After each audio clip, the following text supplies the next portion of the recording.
Hello, everyone. If I can have everyone's attention up front, please. Attention, everyone. If I can have everyone's attention up front. Hello, everyone.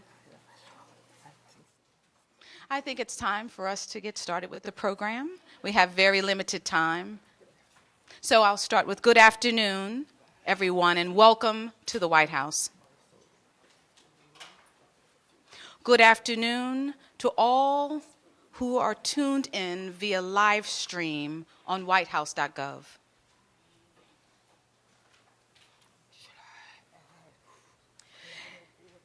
I am Claudia Gordon, and in July I began my detail assignment from the Department of Labor to the White House of Public Engagement. I am honored and humbled to be able to represent the voices of people with disabilities across the country from inside the White House. The Office of Public Engagement works very hard to engage all segments of the community, and my job is to engage you, the disability community.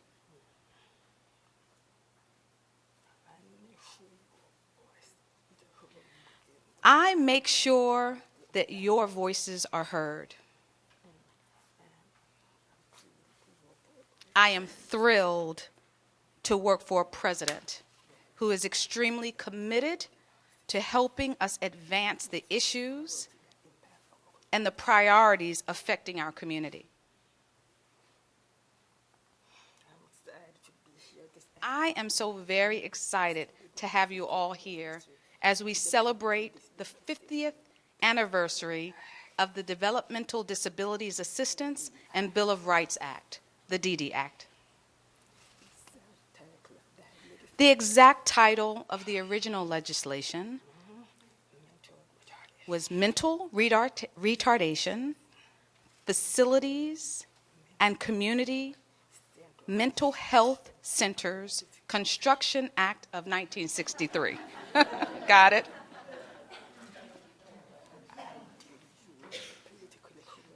Now, I did use the politically correct sign. For those here in the audience, I'm sure you'll appreciate that I used the politically correct sign for mental retardation.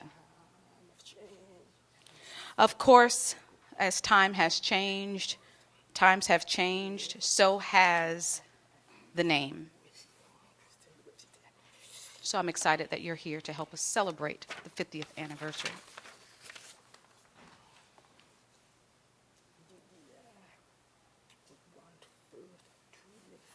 The DD Act was one of the first two pieces of federal legislation acknowledging the needs of people with intellectual disabilities, and it was signed into law by President Kennedy. The second legislation by President Kennedy was the Maternal and Child Health and Mental Retardation Planning Amendments of 1963. That law is known today as the Maternal and Child Health Programs for Children with Special Health Care Needs.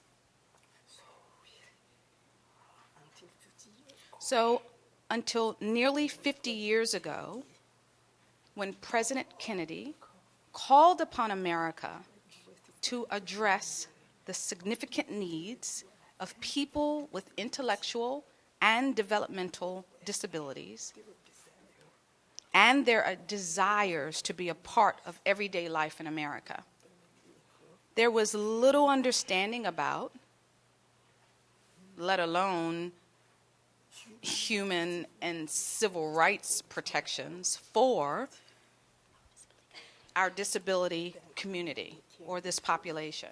So this was very key, his vision.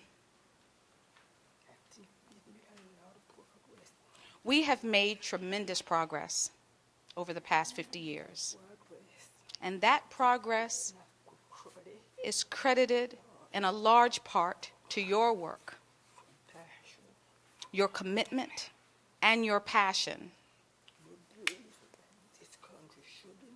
This country should be more inclusive of everyone. Agreed?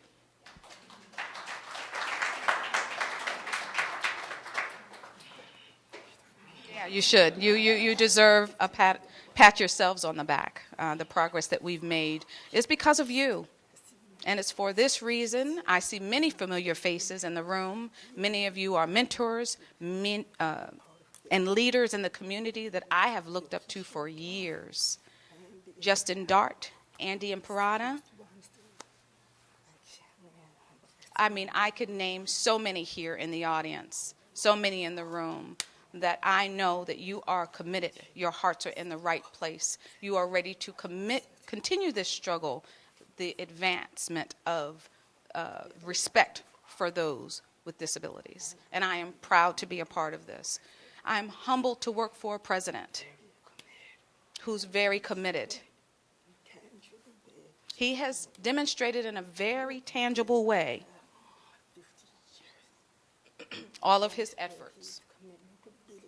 He has demonstrated his efforts to build. President Obama has shown expansion.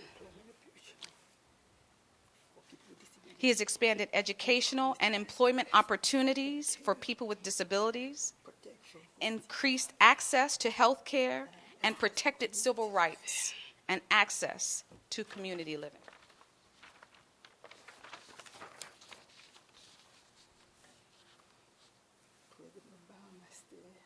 As President Obama said during the 20th anniversary of the ADA, and he did this when he signed his executive order, there was one quote that I'd like to share. And it goes like this: equal access, equal opportunity, the freedom to make our lives what we will. These aren't principles that belong to any one group, nor do they belong to any one political party. They are common principles. They are American principles. And I know you share the same mission that all of us here today share.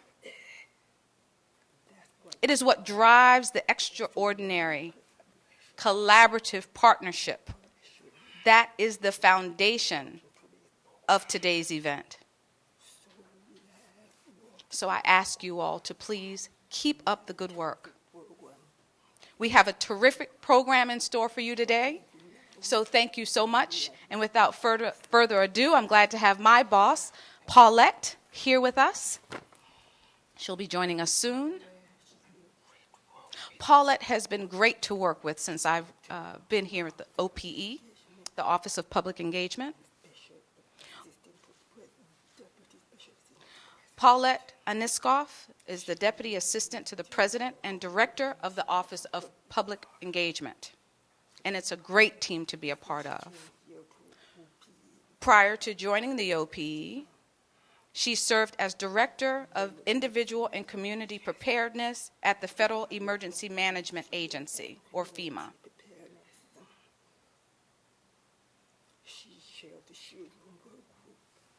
Before FEMA, Paulette served in the Office of the Presidential Personnel, where she worked with FEMA's Children's Working Group. Paulette also worked with Senator Obama during his 2008 presidential campaign. Her bio is not a short one, but I think she'd be happy if I start now and allow her to take the floor and share a few words with you. Paulette?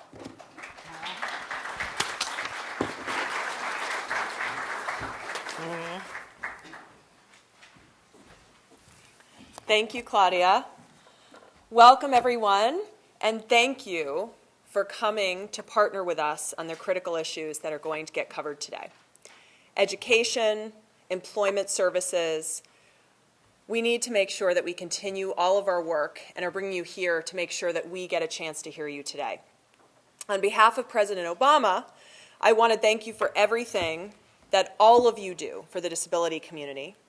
And I want to let you know on a very personal level, I want to thank you for my own family. I see my father deal with all of these issues every day, and there is nothing my father wants more than to be able to work and still be allowed to get the medical care that he needs.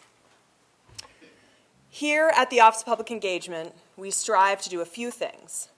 First and foremost, we listen.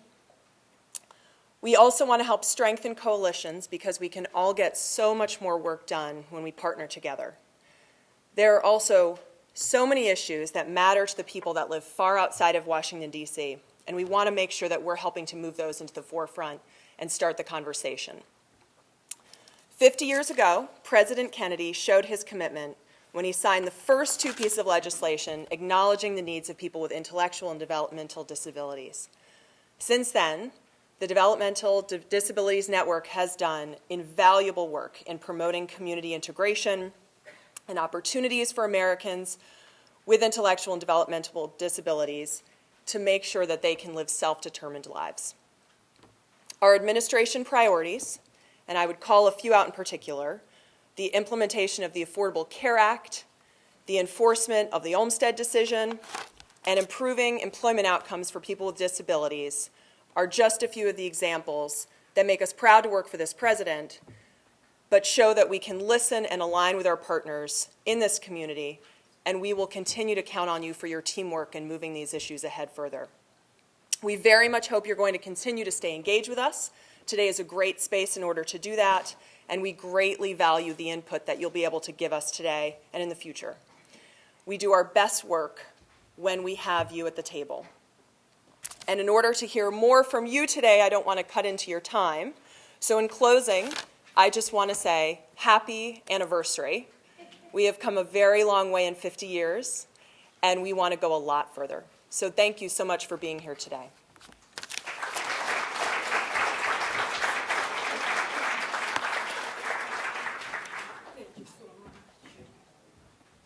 Thank you so much, Paulette.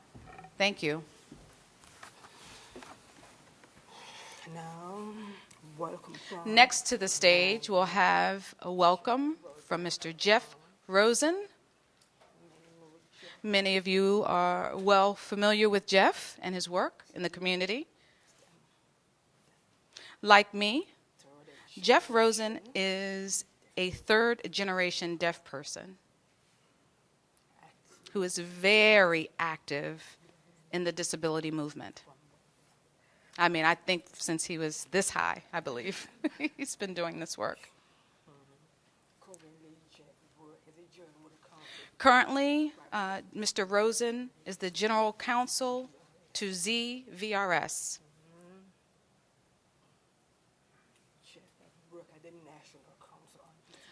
Jeff also works on the National Council of Disability.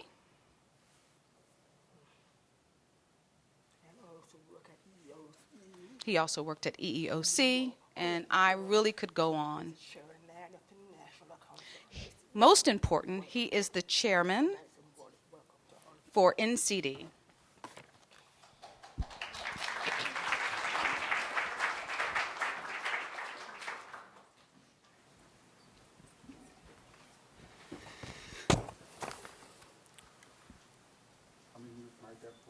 I'm going to use my deaf voice. I'm going to ask the interpreter to speak for me. I have to actually make a confession. Last night, 11:45 p.m., I was reading the paper. I decided to check my email, and I opened Sharon's email about today's agenda. And I said, what? I'm on the agenda? So I didn't write the presentation for the interpreter. So the moral of the story? Maybe have a better calendar. Or just don't check your email at 11:45 p.m. Either one. Anyway, I just want to say that I'm really honored and delighted to be here for this event. It's like family here. We really are a strong community. And really all you here are champions and advocates to encourage people to progress in the civil rights movement. We actually have several members from the NCD, National Council of Disabilities. We have Ari here, and I want to say that we have a lot of supporters of the Civil Rights Law, including Development Disabilities Act. The most special thing about working for the council, I have to say, are the members and their experience and their perspectives. Have to say that I learned a lot from the members. I have to say that along the way, I've learned a lot from each individual member. You mentioned I was As Claudia mentioned, I was just a staff member for the council, I joined just when Andy left. and I joined just when Andy left. Worked with one member, And there was one particular member, Deborah Robinson. Deborah Robinson. Remember Debbie? Do you remember Debbie Robinson? How many of you actually know Debbie Robinson? She was fabulous. Developmental disabilities. She herself had a developmental disability, But she taught me so much about self-representation, but she taught me so much about self-representation, consumer direction. about consumer direction. And I talked with her a lot about what that meant. We had several conversations about what that meant for the disability community. They were so used to having decisions made for They were so used to having decisions made for them, including herself, when the adults didn't really realize they had the power. that the adults didn't really realize that they didn't have the power to make their own decisions for themselves. So she was really instrumental in forming a committee called Speaking for Ourselves. It was an organization. And she was involved in training people in Philadelphia, basically how to self-represent and take control of their own lives. And it was difficult because so many were used to having others make decisions on their behalf. The first thing that they did often, when they realized that they were able to make their own decisions, had self-determination, was to order food. It's just to call and order a pizza. Something that simple. And that really struck a chord with me. Just the value of consumer direction, making your own decisions. And she really was ahead of her time. Because CRPD is all about that, specifically.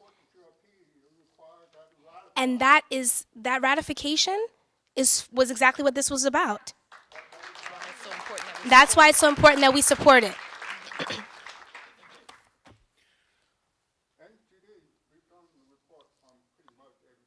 We've done reports on pretty much everything at NCD. One was on DD Act a few years ago. Some of the current council members were there. Jonathan Young, a former chair, was there. And as Claudia said, there's been a lot of progress in the last 40 years.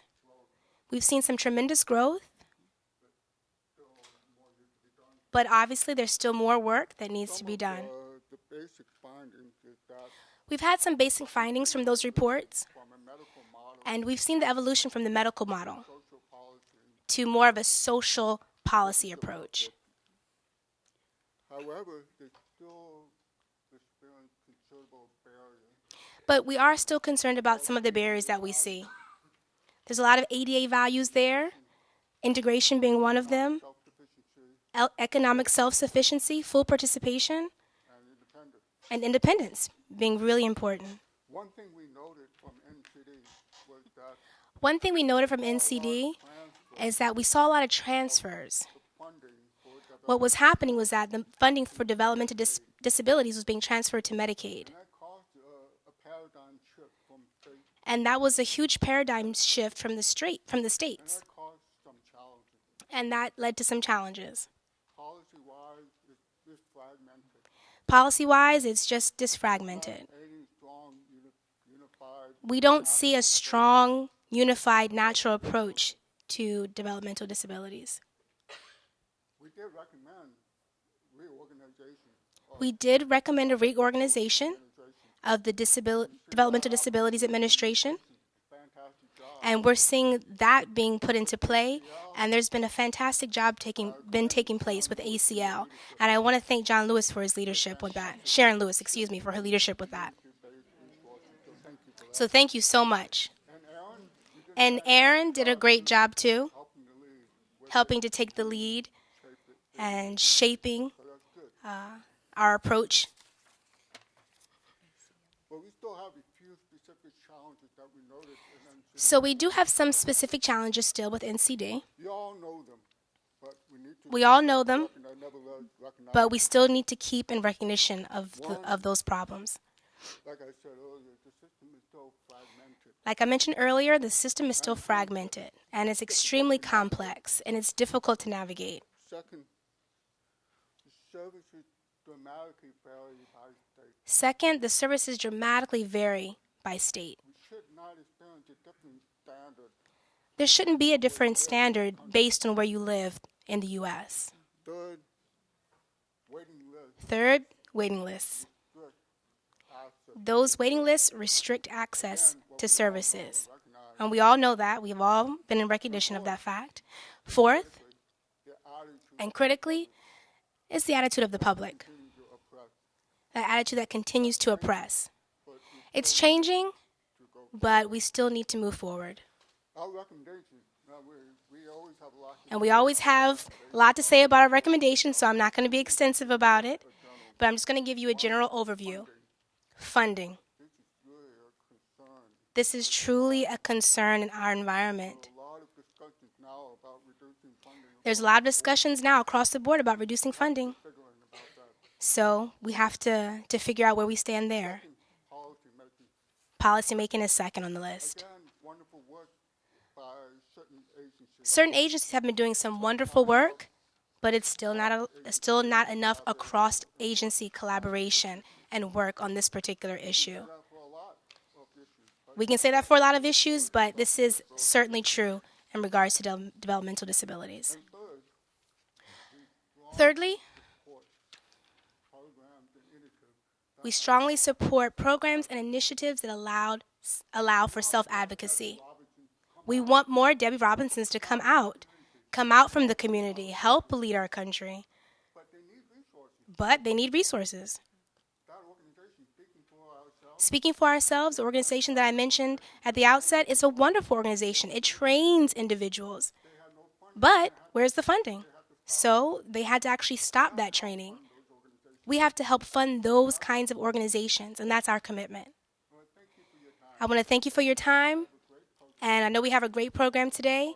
So on behalf of NCD, we're pleased to partner with OPE and ACL on this exciting day. Thanks.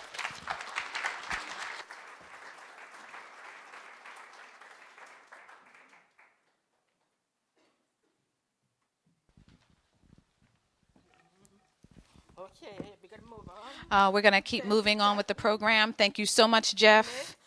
Next on the program, maybe it's the most important person here today who's worked tirelessly on this program, Sharon Lewis. Sharon is the Principal Deputy Administrator of the Administration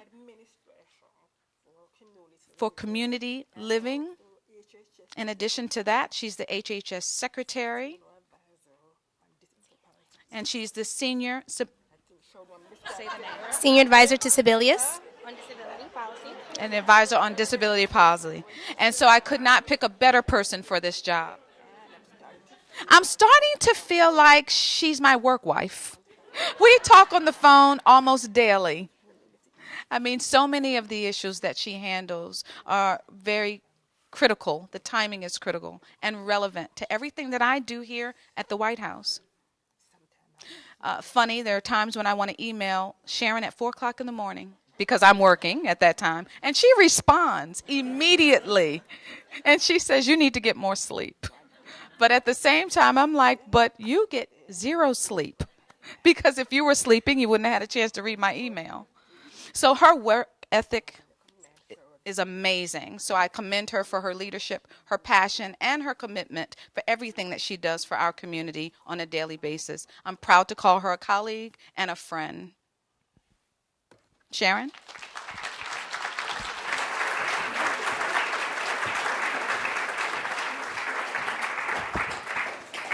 Well, thank you, Claudia, and I have an important correction to make.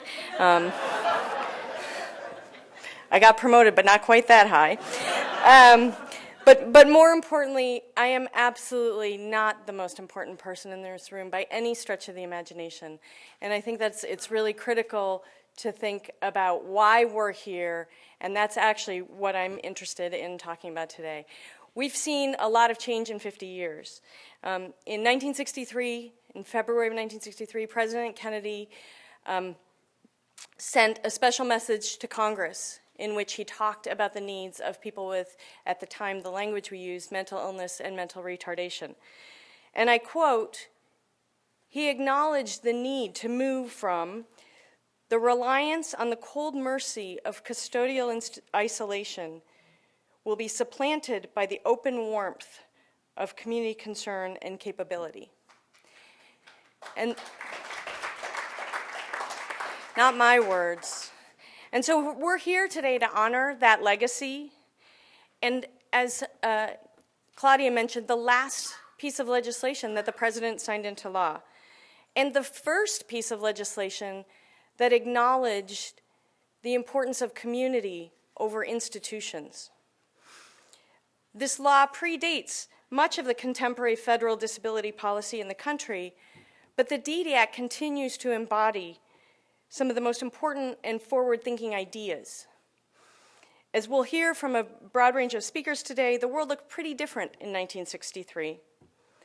In one of the first agency reports on the federal investments on behalf of people with IDD, an assistant secretary wrote of, and I quote again, a deepening awareness of the special needs of handicapped people who, because of physical, mental, or social handicaps, are unable to achieve their full potential for leading productive, satisfying lives. Our language has since evolved to be more respectful, as has our understanding of the biggest barriers for people with disabilities. We know that disability itself is not the limiting factor in leading a productive and satisfying life.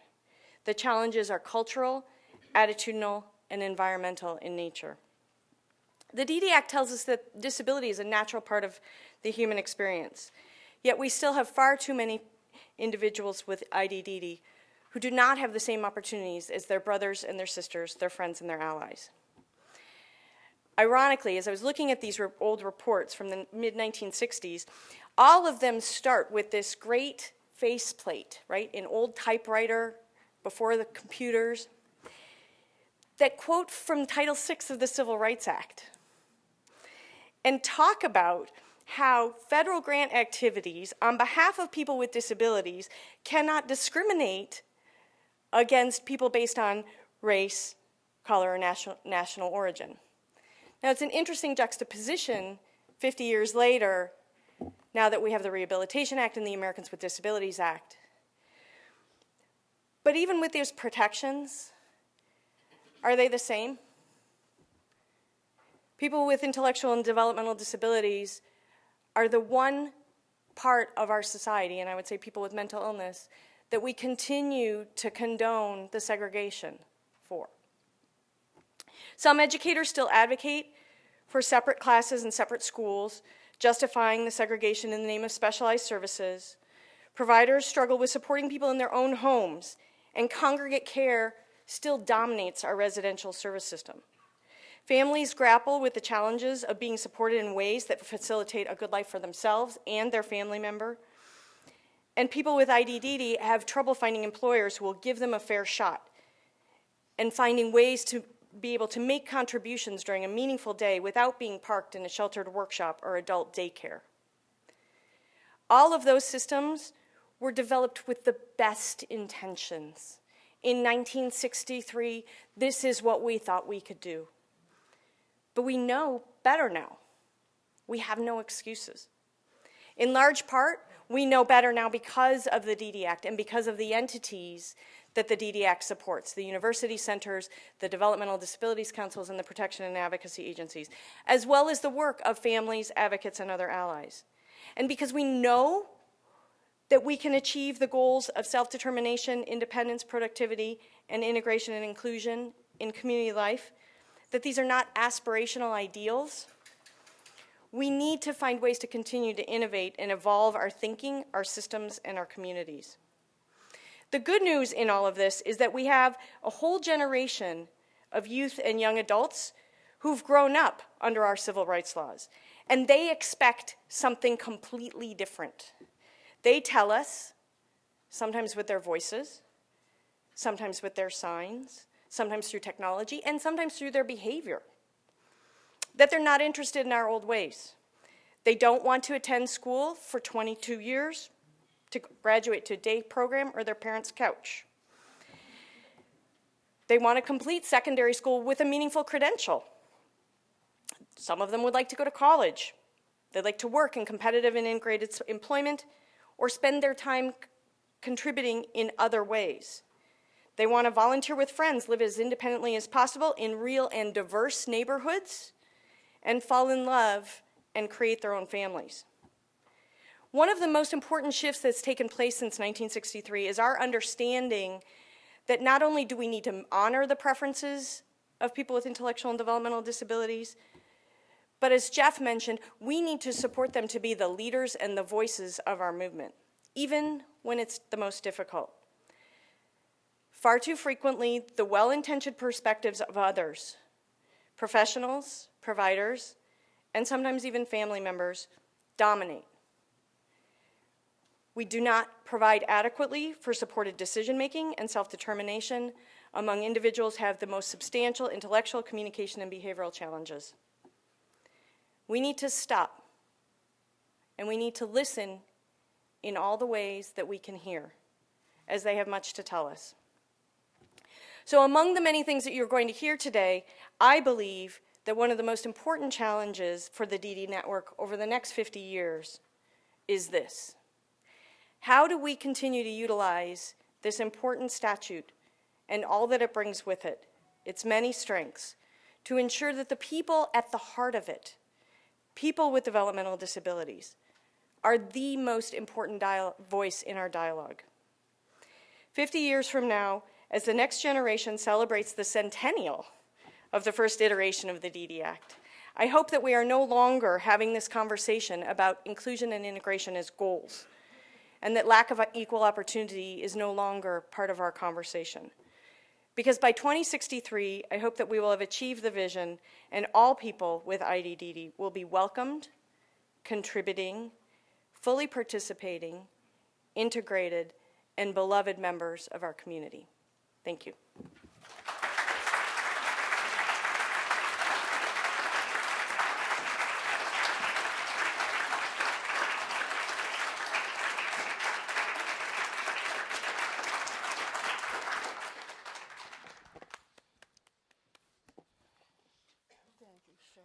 Thank you so much, Sharon. Those were some awesome remarks. Now I'm going to introduce someone else. We actually have a couple of panels lined up that are really exciting, and we have some great speakers. So we're going to get into that soon. But I'd like to go ahead first and call on Chester Finn. He's currently a member of NCD board.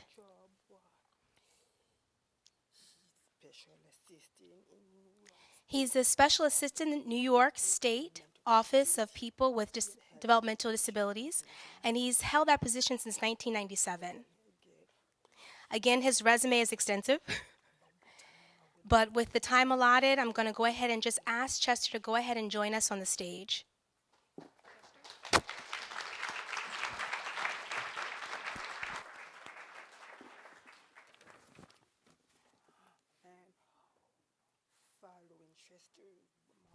Following Chester's remarks, I just wanted to add, if the first panel could go ahead and just be prepared to take their seats on the stage.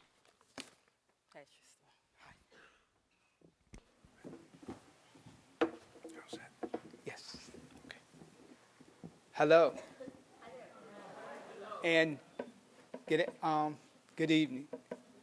I would like first to thank all of the people from AIDD, all of the people in Washington, the families that stand by people every day. Because self-advocacy is so important to carry the message. It's about what we do, how we live our lives, how we are included in the community, and how we connect with people. all of these things would not be possible if we didn't have something like the DD Act to guide people, let people know what our lives are and who we are. I, in my life, have been able to live and do the things that I want. Sometimes people tell me no. I listen a little bit. And then I say my favorite line, watch me. So, we need those type of things. And I was able this year to go on to my, second life, because people say, what are you going to do when, self-advocacy is over? For me, it's never over. I'm going to do it until they cover me up with dirt. My friend and coworker, used to be my coworker, but we're friends in the community, John McKnight, helped me realize one of my dreams and goals was to have my own agency and be a co-founder of community empowerment programs, which will work with people in our community in Albany and the surrounding areas. Also, he takes care of the international stuff, and we have worked with schools in the Philippines, and unfortunately now the schools have been destroyed, but we hopefully will get to work with the children and the people there. That's what the DD Act is telling us that we need to do. We need to reach out and work with communities. We need to work with people. We need to work with families and forget what keeps us apart, but learn what brings us together, because now is the time, and people need hope. Hope will carry us far. Hope will make changes. Hope will change people and their lives. So I am so glad and so proud that we can gather here to talk about how to advance the DD Act and make it better, and forget about the things that we differ on and come together to make hope for individuals with intellectual and developmental disabilities. Work with the DD councils, work with protection and advocacy. I've told some of my friends how to get in touch with protection and advocacy to help them advance their lives. One of the things before I finish up that I want to say is the young people. I met two young people. One young lady is 12 from Long Island, New York. Her name is Sky. She gave a presentation. She goes around and talks to her friends and talks to her school. And I met this other young man, Christopher, and he advocated for himself at his school, and they wouldn't let him talk. You probably read about some of it on the internet. But those are the things, those are the people, those are the new champions that will carry the message far. And they're getting it. And they're making a difference. And I also want to talk with Claudia later, because Sky gave me a book to give to the president and his family, and I want to give it to someone so that they can get that. It's a good story. And I thank you for inviting me here to just say a few words and make sure that it's important that we advance hope for individuals and self-advocates through the DD Act. And don't forget the important part, which we're looking forward to having in there at some point, funding, not only for us, but AIDD and all the networks, because they do a great job with the little that they have. Thank you.